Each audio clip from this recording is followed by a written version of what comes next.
Gaëlle, jeune quinquagénaire, était de celles dont la beauté ne cherche pas à se montrer, mais rayonne naturellement. Belle comme le jour, disaient parfois ceux qui croisaient son regard et son sourire franc, il y avait chez elle quelque chose de vrai, d'ancré, de doux et de solide à la fois, une honnêteté tranquille qui donnait envie de lui faire confiance. Dès les premiers mots, active et passionnée, elle avait trouvé ces dernières semaines une forme d'équilibre subtil entre le mouvement de son corps qu'elle entretenait avec amour et le calme des instants silencieux où ses mains sculptaient le bois. Elle ne cherchait plus à courir après le temps, elle apprenait, jour après jour, à l'habiter. Elle aimait particulièrement ces matins légers où la lumière semblait hésiter, douce comme un secret. Il était tôt, l'air encore chargé de silence, avec ce parfum d'humus mouillé et de feuillage frais que seuls connaissent ceux qui se lèvent avant le monde. Devant la maison encore endormie, elle inspira profondément. Son souffle se mêla à la brume suspendue au-dessus des arbres. À ses pieds, Spirale, son malinois, trottinait avec une impatience tranquille, comme si elle ressentait elle aussi l'appel silencieux de la forêt. Nicolas, son fils, descendait les marches, son sweat à capuche sur les épaules, les cheveux un peu en bataille. Il étudiait beaucoup ces derniers temps, et quand il rentrait pour le week-end, ses sorties matinales avec sa mère et leur chien étaient devenues leur rituel. Un moment rien qu'à eux, où les mots étaient rares, mais l'amour évident. La forêt les accueillit comme une vieille amie. Le sol, humide et spongieux, s'enfonçait légèrement sous leur foulée. Les arbres encore baignés de rosée semblaient s'étirer paresseusement vers le ciel. Les oiseaux, timides, commençaient à peupler l'air de leurs premières notes. Spirale filait devant, s'arrêtant parfois pour flairer une piste, puis revenait aussitôt, en cercle, comme un gardien joyeux. Gaëlle savourait ce mouvement, cette régularité du souffle, ce rythme lent et hypnotique de la course. Chaque pas la vidait un peu plus des pensées inutiles. Chaque inspiration semblait nettoyer l'intérieur, comme si la forêt, à travers l'air, glissait en elle sa sagesse verte et silencieuse. Leur course s'adaptait au paysage, au relief, aux respirations croisées. À certains endroits, le sentier s'élargissait, laissant place à une avancée plus rapide. À d'autres, les racines noueuses obligeaient à une attention souple, un jeu d'équilibre, une danse silencieuse avec la terre. Les muscles de ses jambes se réchauffaient, répondant à l'effort avec fluidité. Elle sentait la puissance tranquille dans ses cuisses, la légèreté dans ses bras qui accompagnaient le mouvement. Le vent frais du matin venait fouetter doucement son visage, glisser dans son cou, s'accrocher à ses mèches humides. Chaque souffle entrait par le nez, profond, pur, empli de senteurs de pin, de lichen, de brume. Le bruit régulier de ses pas s'accordait à celui de Nicolas, à quelques mètres d'elle. Elle percevait sa présence sans le regarder. Le souffle de son fils, plus rapide, plus jeune, résonnait comme une musique familière. Il était là avec elle, et c'était tout ce qui comptait. Spirale traversait le chemin d'un bond, happée par une odeur, puis revenait en galop léger. Parfois elle s'arrêtait pour les attendre, la langue pendante, le regard brillant, presque rieur. Elle incarnait cette joie animale du moment présent, de l'élan pur, du plaisir simple. La forêt changeait au fil de leur avancée, plus sombre ici, plus lumineuse là. Un filet de soleil perçait entre deux êtres, dessinant des taches dorées sur la mousse. À certains endroits, la fraîcheur mordait encore les mollets, comme un rappel de l'aube, puis la tiédeur revenait avec le souffle du vent dans les branches hautes. Les odeurs se succédaient, humides, terreuses, presque sucrées parfois. Gaëlle laissait chaque sensation la traverser, sans la retenir. Elle courait comme on médite, elle courait pour exister pleinement. Il y avait ce moment suspendu, unique à chaque course, où le corps oublie qu'il bouge, où l'esprit devient léger. Elle y était, elle flottait presque. Un sourire discret se dessinait sur ses lèvres. Chaque pas résonnait comme un mantra, chaque respiration lui rappelait qu'elle était là, vivante, enracinée et pourtant en mouvement. En fin de parcours, elle ralentit un peu, laissa Nicolas prendre de l'avance avec Spirale. Une brume légère traversa le chemin.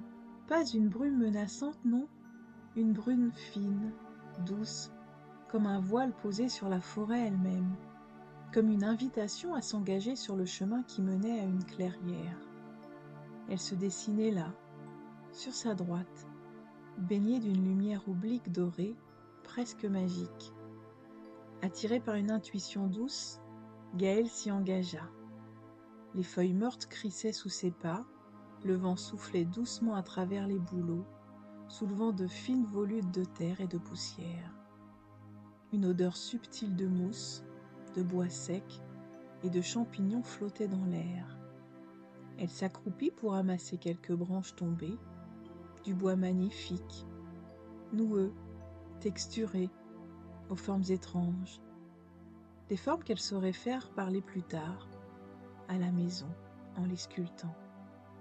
Ses doigts glissaient sur l'écorce rugueuse, comme sur une peau vivante. Elle ferma un instant les yeux. Elle ressentait chaque nervure, chaque nœud comme une empreinte d'histoire. Puis un frémissement, un battement d'aile, un souffle. Elle releva la tête. Juste là, à 3 ou 4 mètres d'elle, posée sur une grosse branche, se tenait une chouette, immobile, majestueuse. Son plumage semblait fait d'ombre et de lumière, un camailleux de blanc cassé, de gris doux et de brun chaud. La lumière qui filtrait entre les branches dessinait sur elle une auréole presque irréelle. Les yeux de l'oiseau, deux perles sombres et profondes, la fixaient avec intensité, mais sans menace, une présence, une sagesse muette. Le cœur de Gaëlle ralentit, son souffle se fit plus discret. Elle ne bougeait plus, elle laissait ses sens ouverts. La brise passait dans les feuilles comme une caresse. Une odeur de sève montait de l'arbre, mêlée à celle du bois dans ses mains. La chouette tourna très lentement la tête, sans jamais rompre le lien de ce regard étrange. Un regard ancien, profond, qui semblait contenir des forêts entières et des secrets millénaires. Gaëlle sentit quelque chose fondre doucement en elle, comme un verrou invisible qui s'ouvrait. Elle n'était plus une femme dans la forêt, elle était avec la forêt, dedans, reliée. La chouette, d'un battement d'ailes lent et ample, s'éleva doucement, décrivant un arc majestueux au-dessus d'elle. Ses plumes effleuraient presque les feuilles, sans bruit, comme un souffle venu d'un autre monde. Puis elle disparut dans les ramures hautes, avalée par la lumière. Gaëlle resta là, longtemps. Une émotion douce lui montait au creux de la gorge. Elle n'aurait su dire ce que c'était, un mélange de gratitude, d'humilité ou de paix. Elle reprit le sentier, les bras remplis de bois et le cœur léger. Un peu plus loin, Nicolas l'attendait assis sur un banc. Spirale couchée à ses pieds, langue pendante et regard fidèle. Il lui sourit.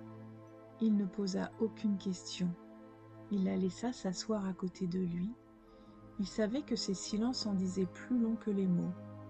Gaëlle posa ses morceaux de bois à ses côtés, écala son dos contre le banc, étira doucement ses jambes et laissa sa tête basculer en arrière.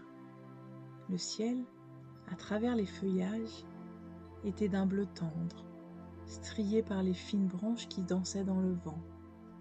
Chaque feuille semblait porter une lumière, chaque bruit, le chant d'un rouge-gorge, le craquement lointain d'une branche, la respiration paisible de Spirale venait l'envelopper comme une couverture sonore. Elle ferma les yeux et laissa son souffle redevenir maître, inspirer profondément jusqu'au bas du ventre, expirer lentement en relâchant chaque muscle, chaque pensée. Sa nuque se relâcha contre le bois, ses épaules se détendirent, ses jambes, étendues devant elle, devinrent lourdes et tièdes, comme ancrées dans la terre. Dans son esprit, l'image de la chouette revenait, son regard, son vol, le frôlement de l'air. Elle se laissa bercer par cette vision. Elle imagina ses ailes autour d'elle, comme un cocon de plumes chaudes et silencieuses. Son ventre montait et descendait doucement. À chaque respiration, elle sentait quelque chose fondre, le poids des jours, les tensions invisibles, les attentes, tout s'effaçait.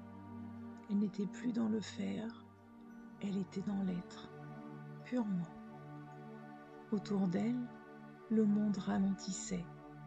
Le soleil chauffait doucement sa peau à travers les branches, le vent jouait dans ses cheveux, comme des doigts bienveillants. Spirale émit un petit soupir satisfait. Nicolas, silencieux, semblait plongé dans ses propres pensées, et Gaël, sans même s'en rendre compte, glissa doucement dans ce moment d'abandon, ni tout à fait endormi, ni tout à fait éveillé, juste là, suspendue, bercée. Elle rêvait à la fois qu'elle courait encore, qu'elle sculptait un morceau de bois, qu'elle volait dans les branches aux côtés de la chouette. Et lentement, sans rien forcer, son corps s'alourdissait, ses pensées devenaient floues, un sourire léger flottait sur ses lèvres. Elle se laissa aller, en paix, avec le chant des feuilles pour berceuse et le souvenir du regard d'une chouette pour gardienne du sommeil. Et là, sur ce banc en forêt, dans cette lumière douce, Gaël flottait entre deux souffles, comme un arbre qui dort, comme une plume portée. La forêt veillait, la chouette aussi, quelque part, en silence.